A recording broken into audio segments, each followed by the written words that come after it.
سلامونه جوړ په خیر. د ګڼه ګوڼې په ډک ښار کې هم سړی کولی شي یو څو دقیقې آرام وکړي. طبیعت خو نو خپله ښکلا هر چېرته لورولې ده، خو دا دی ډېر لنډ د سړک نه راتېرېږي.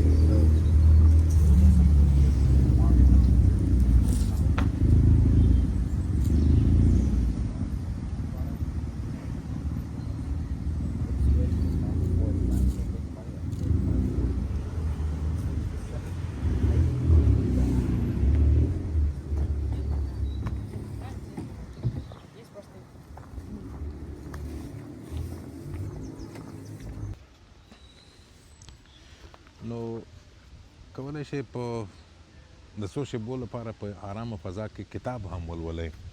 دلته خلک راځي د ماشومانو سره لوبې کوي، یوازې راځي او غواړي چې یو څو دقیقې آرام واوسېږي په دې ځای کې.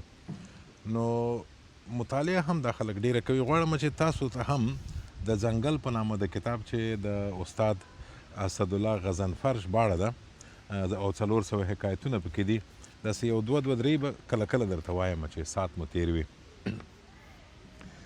لقمان او د غنمو وږي. لقمان حکیم وایي د غنمو په کرونده کې مې پام شول چې ځینې وږي لکه کبرجن نیغ ولاړ وو او ځینو نورو د حیاناکو بني ادمانو غوندې غاړه ټیټه نیولې وه. چې نږدې ورغلم او لاس مې ورور، را معلومه شوه چې نیغ درېدلي وږي له دانو تش او دا نور ډک وو. په زړه کې راتېره شوه په ټولنه کې هم هغه کسان چې په سر کې یو څه لري مات او حیاناک وي، خو د تشو سرونو والا له کبره اسمان ته ګوري. جګړه. یوه هوښیار سړي ته چا سپکې سپورې ویلې، ده اورېدلې خو جواب یې نه ورکاوه. وروسته یو بل چا پوښتنه ورنه وکړه چې ولې دې بې ځوابه پرېښود. هوښیار ورته وویل په داسې جګړه کې به هیڅ وخت ګډون ونه کړم چې تر بایللو یې ګټل بدتره وي. کار او ډوډۍ. چینی مرشد هیاکوجو په عین په 80 کلنۍ کې له خپلو مریدانو سره کار کاوه. د بڼ په خدمت په بوخت و، مځکه یې پاکوله او د ونو د وچو څانګو په غوڅولو کې برخه اخیسته.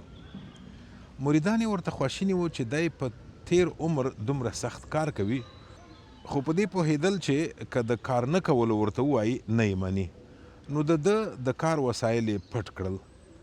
مرشد په هغه ورځ ډوډۍ ونه خوړه، په سبا یې هم څکه ونه کړه.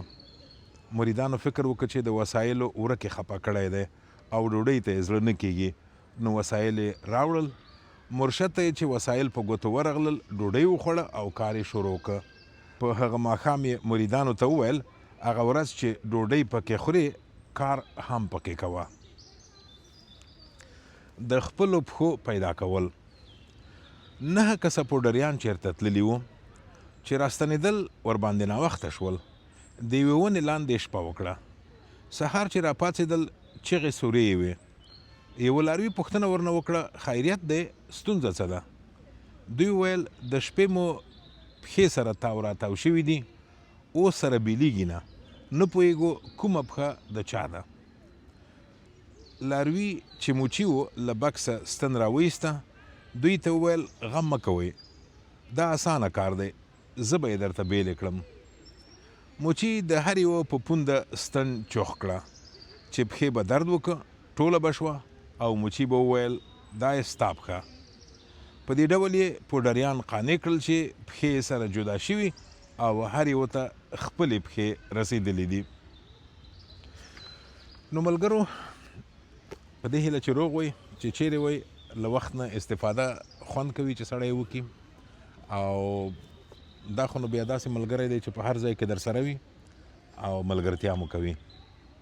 روغ اوسئ.